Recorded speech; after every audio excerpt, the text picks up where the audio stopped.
ഞാൻ Talhath royal customers governor. ഇതൊരു Java 42 ആണ് കേട്ടോ. അപ്പൊ ഈ ഒരു വണ്ടിയുടെ സ്പാർക്ക് പ്ലഗ് എങ്ങനെ, അതായത് ഒരു വണ്ടി ലൈനിൽ കൊടുക്കഴിഞ്ഞാൽ സ്പാർക്ക് പ്ലഗ് എങ്ങനെ അയക്കും എന്നുള്ളത് ഒന്ന് നോക്കാം നമുക്ക്. എന്തേലും വഴി ഉണ്ടോ? കാരണം കിടക്കണ കിടപ്പം കണ്ടോ, ഇതാണ് സ്പാർക്ക് പ്ലഗ് കിടക്കുന്നത്.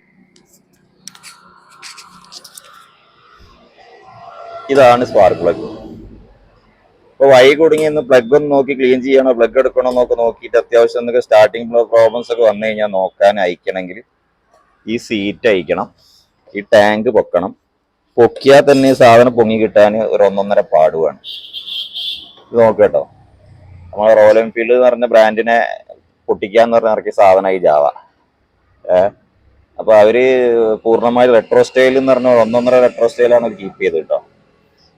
കാരണം പഴയ ജാവയിലൊക്കെ എഞ്ചിന്റെ ഹെഡൊക്കെ എത്ര ഹൈറ്റേ ഉള്ളൂ, പ്ലഗ് ഒക്കെ മുകളിലേക്ക് പൊങ്ങി കാണുന്ന ഇതാണ്. അപ്പൊ അതേ ഇതുപോലെ കീപ്പ് ചെയ്തുകൊണ്ട് റെട്രോ സ്റ്റൈൽ എഞ്ചിൻ കീപ്പ് ചെയ്തുകൊണ്ട് അതേമാതിരി എഞ്ചിൻ ഓയിലിന്റെ ഇതൊക്കെ കാണണമെങ്കിൽ ഈ സൈഡ് അയക്കണം കേട്ടോ. ഈ സൈഡ് അയച്ചാൽ എഞ്ചിൻ ഓയിലിന്റെ ഗേജും കാര്യങ്ങളൊക്കെ കാണുള്ളൂ. നമ്മൾ റോയൽ എൻഫീൽഡ് കമ്പയർ ചെയ്യുമ്പോൾ നോക്കുക കേട്ടോ. റോയൽ എൻഫീൽഡ് ഇതുപോലെ ഹിമാലയാണ്, ഹിമാലയന്റെ സ്പാർക്ക് പ്ലഗ് ആണിത്, കണ്ടില്ലേ? നമുക്ക് വെളിയിൽ നിന്ന് സുഖമായിട്ട് അയച്ചെടുത്തിട്ട് ക്ലീൻ ചെയ്തൊക്കെ ഇടാൻ പറ്റും. അതുമാതിരി യുസിന്റെ സ്പാർക്ക് പ്ലഗ് 2 സ്പാർക്ക് പ്ലഗ് ഒന്ന് കണ്ടോ, സുഖമായിട്ട് അയച്ചെടുക്കാൻ പറ്റും. അപ്പം ജാവ എന്ന് പറഞ്ഞ വണ്ടി എടുക്കുന്ന ആളുകൾ നല്ല ശ്രദ്ധിക്കുക.